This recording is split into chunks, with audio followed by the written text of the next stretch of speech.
Hello there, welcome to the Saroy channel, wherever you are in the world, and so much love to each and every one of you. How are you doing? I do hope you're doing remarkably well. I'm doing great, thank you very much, and I'm so thrilled you've joined me tonight for a story, because this is part 2 of our story, and it's a very exciting story, so I'm so glad you've joined me. Don't forget to go and get that effervescent sparkling drink, because I'm going to continue with part 2 of our story. But before I start, don't forget to subscribe to the channel, click the notification bell and the thumbs up, and let's get started with the second part of tonight's story. James's account. It was very difficult to live with myself after what I'd done. I would sink into spirals of depression, self-loathing and disgust. I knew my parents would never forgive me for what transpired that inauspicious day, when my sister Emma had hit her head violently hard against a rock, was knocked unconscious and drowned in the kayaking accident, when the intractable, obstreperous white water that day had blasted forcefully over those rocks, knocking everything around in that water, like the beads in a rattle, with an incorrigible determination to steal, kill and destroy. For on that day those waters were fiercely capricious. My sister did not stand a chance against their tenacious wrath.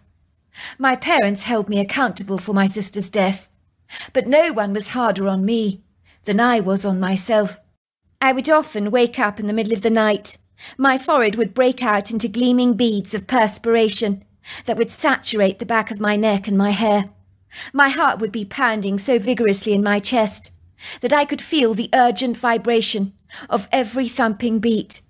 It was like I was reliving the haunting, bodeful event over and over again in my mind, in an untamed, lucid nightmare that would never abate. I had never wanted anything more in my entire life than to go back in time, to undo the tangled knots of what had been done. How I wish I'd stood up to my sister and said, "No, we're not going kayaking, and that's final."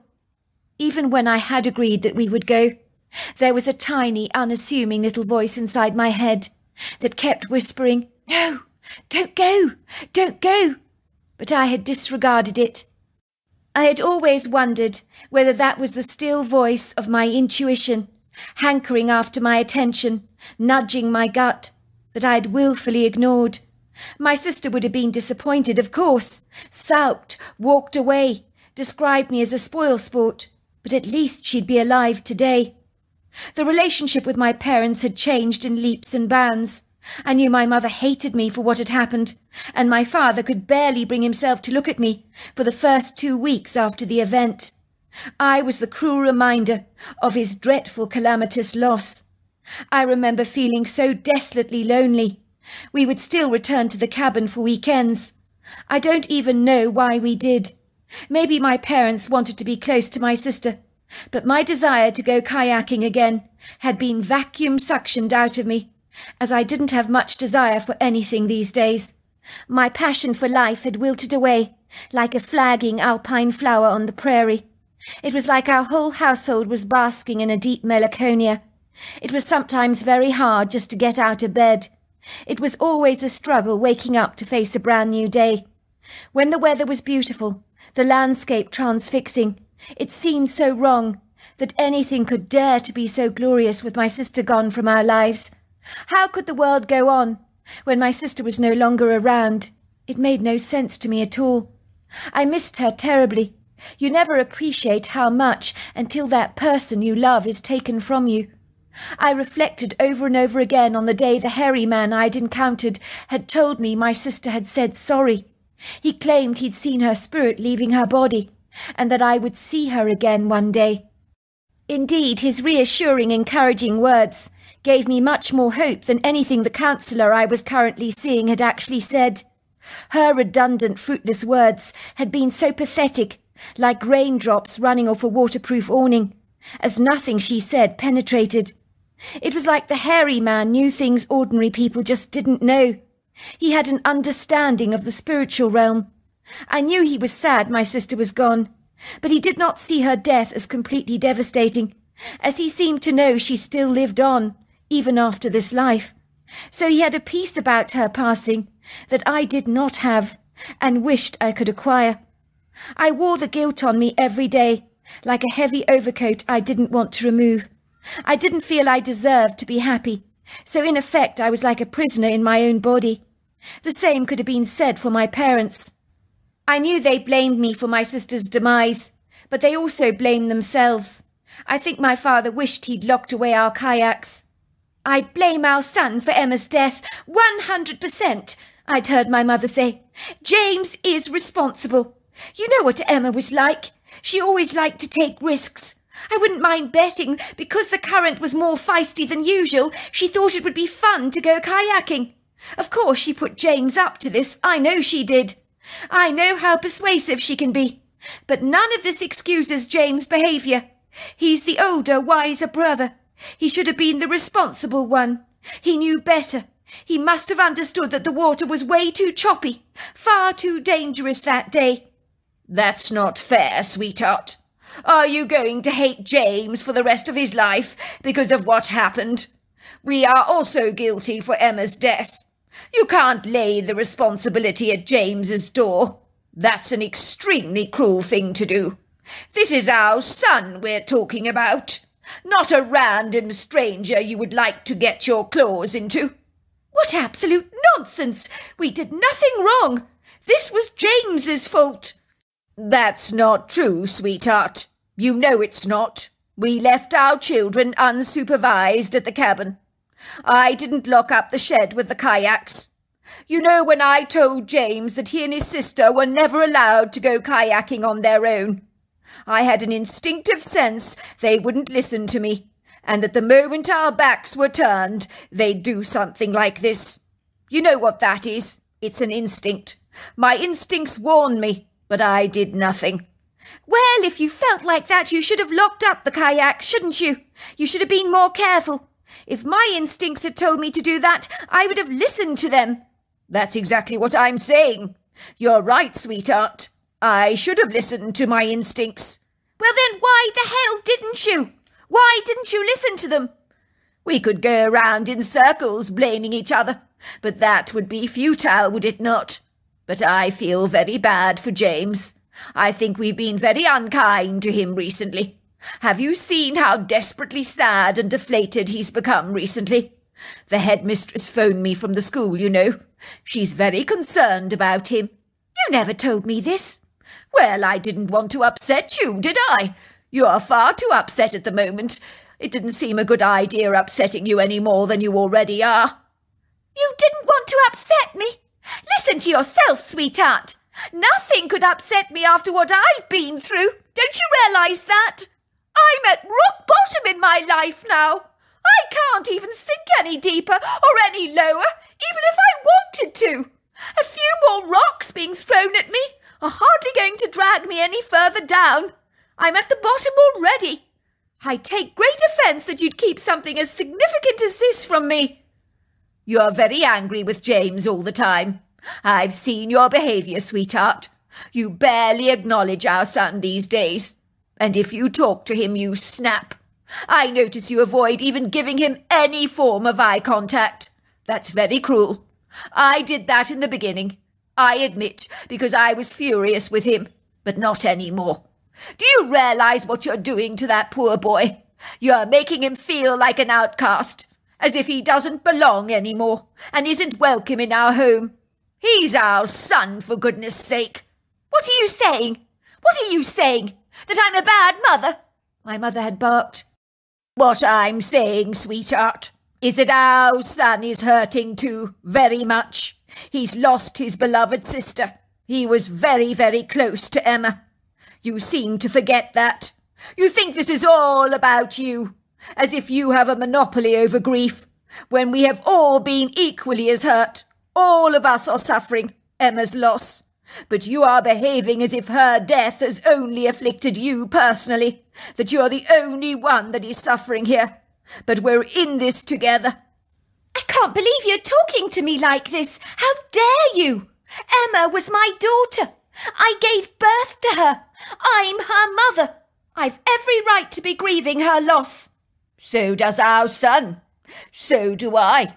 Do you think James deliberately set out to harm our daughter? Of course not.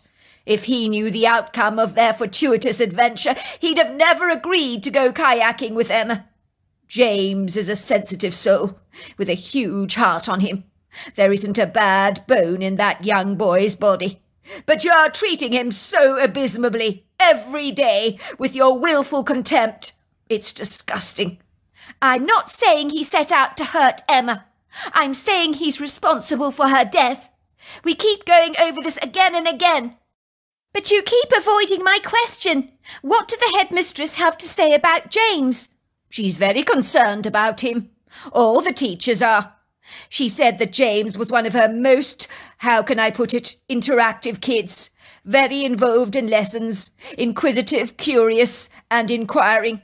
She says according to the teachers, he shrinks back into the background these days, never says a single word during class, doesn't even socialise with any of the other kids, doesn't smile. She said one of the teachers came into the staff room actually sobbing the other day. She was sobbing her heart out. She could see how James was consumed by grief. She knew there was something terribly wrong with him. She described him as looking so desperately lost, as if his eyes were staring vacantly into space, as if his life had become expunged of all its joy. She felt helpless, not knowing what she could do to help our son. She thinks we've made him feel he's entirely to blame for the accident, and she believes that that is grievously wrong. I happen to agree with her. I can't believe she had the nerve to say that to you. What about our grief? We're all suffering. She's making out that James is the injured party. What a bloody cheek. I've heard everything now. I know, but it seems that the headmistress seems to think that James is also suffering from post-traumatic stress disorder. James is holding himself accountable for Emma's death. The guilt is wearing him down. It's almost like he wants to inflict a severe punishment on himself. What are you saying? That I should forgive James for what he's done to Emma? Just to make him feel better? That's exactly what I'm saying. You know something, sweetheart. Your son is hurting. He's grieving. You have been incredibly unreasonable on him. If you must know, I think of late you've been a lousy, selfish mother. Yes, I'm going to say it. You've been lousy. You have one child left. Do you really want to alienate him from us? When he's old enough, he'll leave home. We may never see him again. He will grow up remembering the pain, your lack of support, your condemnation, your unkindness, and the blame that you inflicted over him. If you carry on this way, we won't have a child left. We should be grateful we have one child. James might also have died in that accident. I wonder if you would be blaming him now if they were both gone. You'd probably be blaming me. I can see it now. Why didn't you lock up the kayaks? Why did you not do this? Why did you not do that? You're always so quick to point the blame at someone else except yourself. No, we all know you could never do anything wrong. No, you're so perfect. How dare you speak to me like this? How dare you? You need to hear the truth, sweetheart. I love you. You're my world, but you've also been exceedingly self-centered. You've treated your son callously. I'm sorry, but it needs to be said. You need to go to him, to apologize. Tell him how much you love him, and how he's not responsible for Emma's death. No one is. It happened. Get over it. Even the headmistress was saying how accidents happen, and kids will be kids. She told me another kid recently lost his life in a skateboard accident. The parents are now blaming themselves for even buying him a skateboard. You can go round and round in circles looking for someone to blame. Yes, James was foolish to agree to go kayaking with his sister. Yes, they should have been more responsible. But James is only a kid himself. He's 14 years old. What were you like at 14? I'll have you know I was very responsible at 14 years old. Much more responsible than James is. And I'm not going to hang around here a moment longer listening to you going on and on, throwing darts at my character like this. How dare you demean me? You're not exactly a saint yourself, are you? And if you must know, your appalling failure to lock up the shed weighs heavily on my heart. she says belligerently, marching into her bedroom, throwing a selection of clothes from her wardrobe into a suitcase and calling a taxi to pick her up. "Where are you going?" my father asks her. "Don't leave us. This is ridiculous. Should we not talk about this first?" "I've got nothing to say to you. I can clearly see whose side you're on, and it's not mine. I'm your wife. You should be on my side. I'm going to stay with my sisters for a while. I'd appreciate you giving me some space." My father did not stop my mother leaving, but he sighed wearily as he watched her being ferried away by the taxi that night. "Why, oh, why does your mother have to be so cantankerous, so disagreeable at times? Still, it might do her some good to stay with her sister. Maybe her sister will talk some sense into her, because believe me, I've tried, but she refuses to listen to me." I remember after my mother was gone, the house became very quiet. I would sit down at dinner time with my father. We would hear the clock on the mantel just ticking away. We'd often eat in a muted silence together, neither of us saying a single word. It was like our subdued home was macerating in a lugubrious despondency. My parents had never fought a single day in their lives. I knew my mother's absence irked my father. It's no wonder they say that when a parent loses a child, that it can tear a relationship apart. I've seen it firsthand myself. It's called the blame game, when both parties blame each other for the unfortunate tragedy. My mother and father loved each other dearly, but Emma's fortuitous death was splitting them apart, and it was all because of me. My dad was not a great cook at the best of times. The meat he'd presented at dinner was so tough, I could hardly even cut through it. It felt like I was eating a piece of leather, but I managed to get it down. My father was trying his level best to take care of the household while my mother was away, and I didn't want to discourage his gallant efforts. "When's Mummy coming back, Dad?" I asked. "I don't know, son. She hasn't been doing very well recently." "She hates me, Dad, because of what happened to Emma. I'm really sorry, Dad. I didn't mean to drive a wedge between the two of you. This is all my fault. Not only is Emma dead, but your relationship is on the rocks now." My father reaches out his hand to give me a reassuring squeeze. "I'm very angry with your mother at the moment, James. Very angry indeed. Perhaps it's a good thing she's not here at the moment. We both need our space. Your mother's been treating you very badly, James. She's failed to be loving to you. She blames you for Emma's death, and I must apologize for that. But I want you to know it's because she's hurting. When we're sad, it's so much easier to blame someone else. I'm not blameless in that regard either, James. In the beginning, I blamed you for Emma's death, but it wasn't your fault. It was a dreadful accident. I must apologize profusely for my unkind words." "But it is my fault, Dad. Mum has every right to hate me. But she can't hate me more than I hate myself. I don't know, Dad, if I can ever forgive myself for what happened." "Son, you're 14 years old, for goodness sake. Yes, you and your sister misbehaved. I misbehaved when I was your age myself. I climbed trees, went dirt biking everywhere, scooted around the countryside like a maniac, taking perilous risks with my brother. We did reckless things back then, but we didn't end up killing ourselves, but we could have easily done so. We were forever taking risks. What happened to Emma was a tragic accident, son. But that's all it was, an accident." "Thanks, Dad. I do appreciate that." "How about we go to the cabin this weekend again? You can ride your mountain bike around the countryside. We can go fishing together if you like." "Won't you be lonely without Mum?"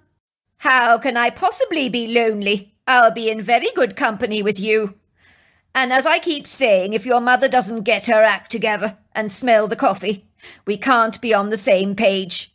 If she keeps blaming you for Emma's death, I'll not be able to cope with her presence around here.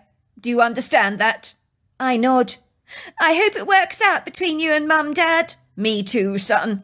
Me too." I was excited to return to the cabin for the weekend. It seemed strange that it was just me and my father in the cabin alone. But being outdoors again, embracing the natural world was so rejuvenating, so uplifting. It revived my deflated spirits like a drooping bunch of flowers being plunged into a vase of water, being re-energized all over again. The cabin most certainly rekindled my wistful nostalgic memories of happy times spent with my sister. I could almost hear Emma laughing as we rode down the woodland trails on the back of our bicycles, with her crying out, "I'll race you, James! I'll race you! We'll see who gets there first!" In this natural environment, I felt as if the towering trees almost hugged me with their congenial warmth, while the soft sunshine bespeckled my face with hundreds of warm kisses. Me and my father cast out our rods over the water on the decking of the old fishing pier that my grandfather had erected when he was in his prime, as back in the good old days he was in remarkably good physical condition, a strapping man that wasn't known as Burl for nothing. My father set up 2 chairs. He had a huge cooler box filled with beer. We fished all morning. It took a long while for the fish to actually bite, but it was so relaxing basking in the blissful sunshine. I managed to pull out a huge trout, while my father got 2 smaller ones, which he released back into the water. But the one I got was so big, it would be perfect for us to share at dinner together. It was a beautiful morning, and me and my father were definitely bonding. We smiled, drank our beers, really enjoyed the day. It was later in the morning that me and my father picked up an odious smell on the wind. It was repugnant. My father thought there must be a dead animal somewhere lying around.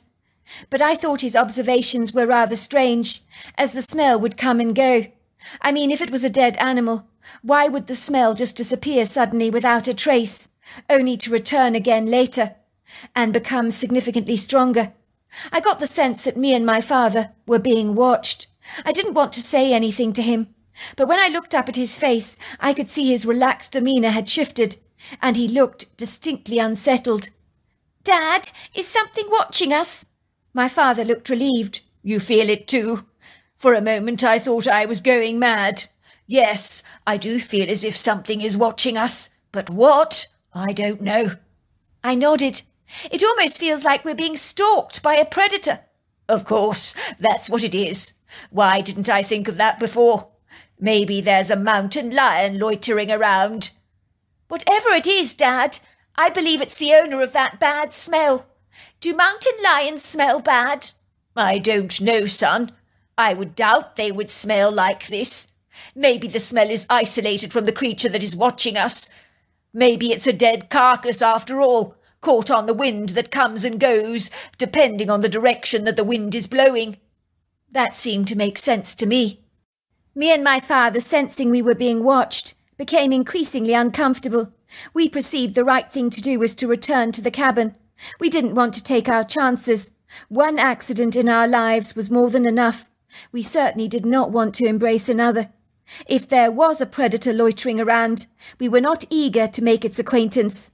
It seemed sensible to exercise a prudent caution.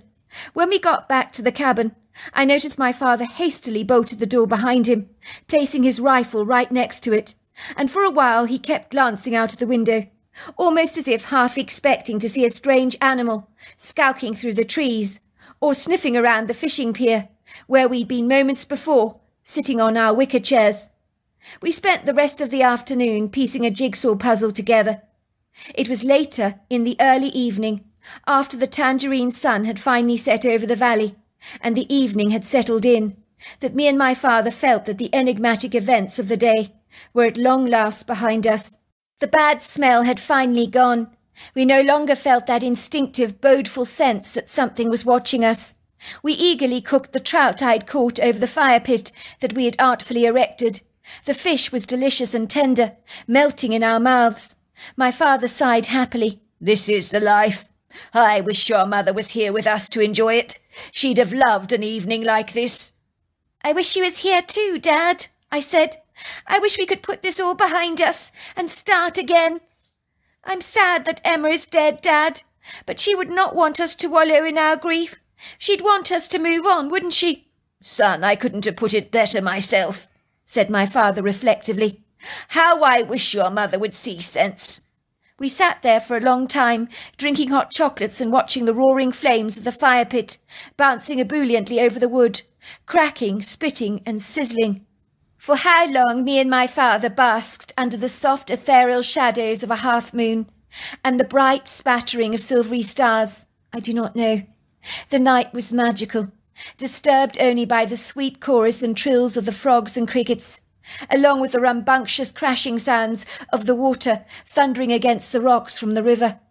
I could see the tall, majestic silhouettes of the trees, shrouded under the tenebrous sky, their long vertical forms inconspicuous and indeterminate.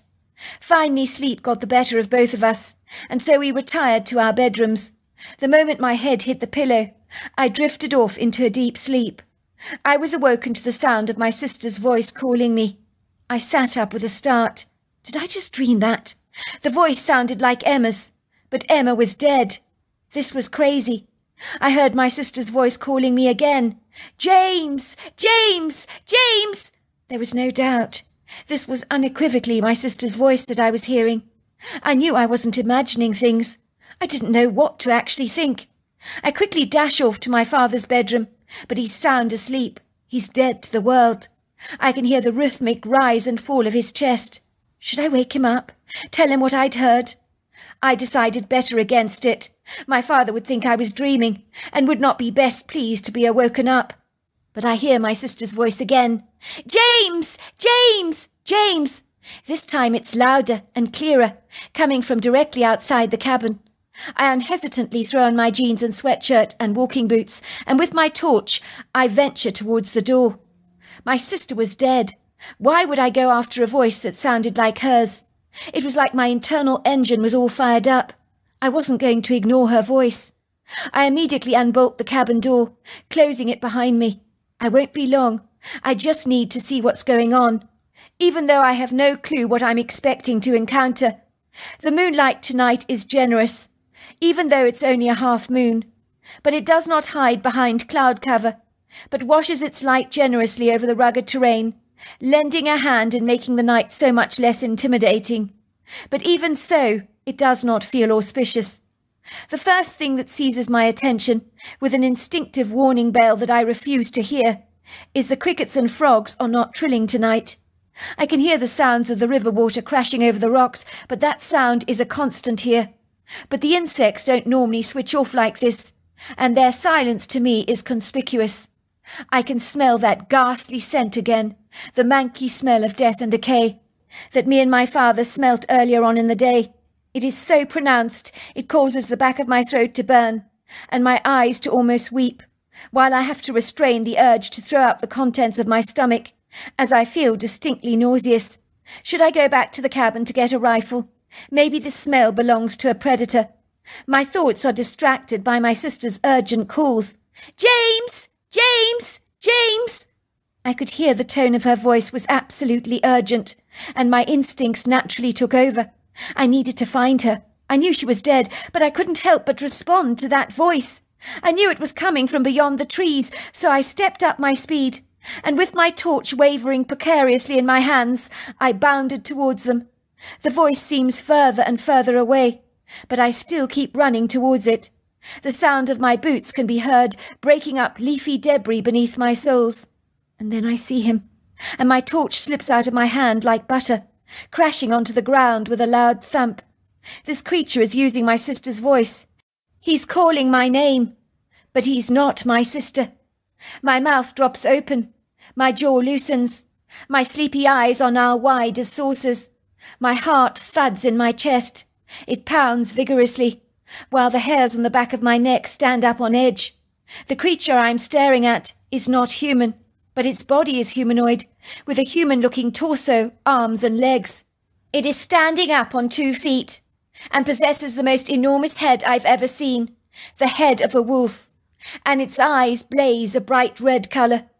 The creature is Herculean in size, possibly 7 foot tall, even 500 pounds. His nails are like sharp claws, and his canine teeth are grinning at me. He continues to call my name, in my sister's voice, and like a lamb to the slaughter, I was deceptively led into his guileful trap. I'm not sure why at first I don't run away. It was like my feet had become entrenched in cement, and like a pillar secured to the ground with heavy secure foundations, it was almost like I couldn't move at all. I tried to lift up a foot, but it was stuck to the ground. My mind was screaming, "Run! Run! He's going to eat you!" But I didn't flinch. The creature seemed almost disappointed that I wasn't running away. I think he would enjoy the chase. My inability to run seems to have confounded him somewhat. He's eyeing me wickedly, through his red eyes, and I can perceive that this creature is filled with such hatred towards me, while he's drooling, as if salivating over me. Finally, I seem to break free from the trap of my paralysed state, as if wading through deep water. I begin to run. It's not easy. If only I could run as fast as I did that day when my sister's kayak capsized. The creature is now lunging behind me. This is exactly what he wants. He wanted to chase me. He enjoys my terror, laps it up like a cat with a saucer of milk. "Help!" I cry out as loudly as I can. "Help! Somebody please help! Help!" It's the only weapon I have at my disposal. I scream as loudly as I can, but the creature's not put out by my terrified cries. He actually enjoys them. I feel a powerful hand grab me, as this wolf-like humanoid flings me to the ground. His movements are fast, efficient, and quick. I can feel his thick, gelatinous spittle dribbling over my face. I try to fight him back, to punch at this thing. The smell of him is obnoxiously vile. This was the ghastly, odorous smell that me and my father encountered this morning. Only now that it's in my face, it's 1,000 times worse. The creature begins to lash out at me with its sharp claws. I feel these razor talons slicing me like a knife. The blood comes seeping out. I can smell the iron of my blood in the air. This is not good. I know I'm going to die. There's no doubt about this in my mind. I think about how my death could destroy both of my parents. It was one thing for them to lose one child, but two, that'll be far too much for them. It's funny what you think about when you're fighting for your life. This is a losing battle that I'm not going to win. The creature is now biting into my neck. He's actually drinking some of my blood, revelling in its delicious taste. Then I hear this thudding movement as ponderous feet pound the ground, getting ever closer and closer. Someone is coming to my rescue. Thank God! But it can't be my father, because whoever is running towards me is very heavy. Something lifts the wolf-like creature right off me. I sit up bemused. I see the hairy man that I'd encountered at the riverbank attacking the wolf-like creature. The hairy man is screaming at this creature, pounding him with his fists. The wolf-like creature is no match for the hairy man. He knows he's defeated. He screams out in pain, running away as fast as he possibly can, like a defeated foe. The hairy man rushes quickly to my side. He examines my body. I can see worry in his eyes. "Umakita bushofat, apasi poton, amanitata bo." "I heard you calling for help," he says in my head. "Motabiha, you're not going to die. Ipata bushopo. It's not your time yet, but you need help. I'll get you back to your cabin. Himata pushopati lapon. Your sister says she's watching over you. Shimati popola isapana po. She's very happy." My body is growing weaker and weaker. I'm losing blood, but the hairy man pounds at the door of my cabin, lets out an enormous shriek that would wake the living dead, and then I hear my father's footsteps running to the door. But everything goes blank after that. Later, the following afternoon, I wake up in a hospital bed, with my mother and father sitting on chairs beside me, their faces strewn with worry. "You've woken up, sweetheart," says my mother, running over to me, crushing me in her arms so tightly that I almost can't breathe. Her eyes are brimming with tears. The relief on her face is immense. "For a moment I thought I'd lost you, sweetheart. I don't know what I'd have done if you'd died like your sister. I couldn't go through that again." "What happened?" I asked, looking from my mother to my father. "Why am I in hospital?" "Well, I thought you might be able to answer that question yourself," says my father. "I woke up in the cabin last night to hear the most horrendous scream. Never heard anything like it before. It sounded like a woman was being murdered. I'll tell you something for nothing, son. I had no idea you could scream like that. You banged on the front door so hard, I thought someone was going to kick it right through. I didn't know you were that strong either. I then found you lying there on the step, covered in blood. You were in a bad way, son. I thought you were going to die on me. You lost so much blood. You were covered in bites and scratch marks. Luckily, I got you to hospital very quickly. I will say you smelt quite vile, like death and decay. The same smell we smelt all morning when we'd been fishing. Your clothes were shredded. Something attacked you last night. What was it? Why the hell did you leave the cabin in the middle of the night? Why did you not wake me if you heard something strange? Suddenly all the memories came flooding back, of the wolf-like creature that had pretended to be my sister, and the hairy man, who I now know was a Bigfoot, who had rescued me. I knew better than to tell my parents about the enigmatic events, as they would sound so implausible, far too unbelievable to actually believe. So I decided to just keep my mouth shut. It was better that way. "Sorry, Dad. I can't remember a thing. I wish I could." "Never mind that," says my mother, taking my hand in hers and giving it an affectionate squeeze again. "You're alive, James, and that's all that matters now. Recently I've been a terrible mother. Your father's absolutely right about that. I need to apologise for my behaviour and the outrageous way I've been treating you. I dread to think how I would be able to live with myself if you'd ended up like your sister.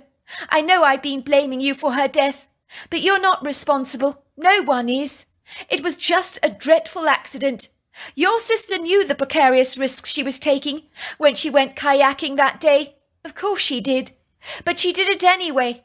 Your sister loved that element of risk. She enjoyed danger." At that moment the doctor came into the room with a big smile on his face. "So glad you're up, young man.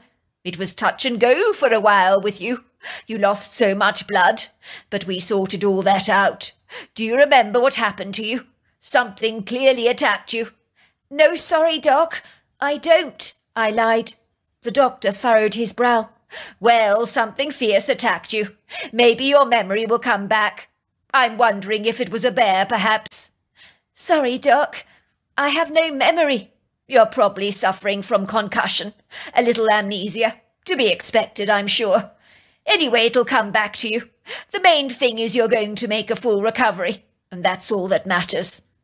As strange as it seems, it was my inauspicious accident that cemented our family together again, so that we became the loving family unit we had been before.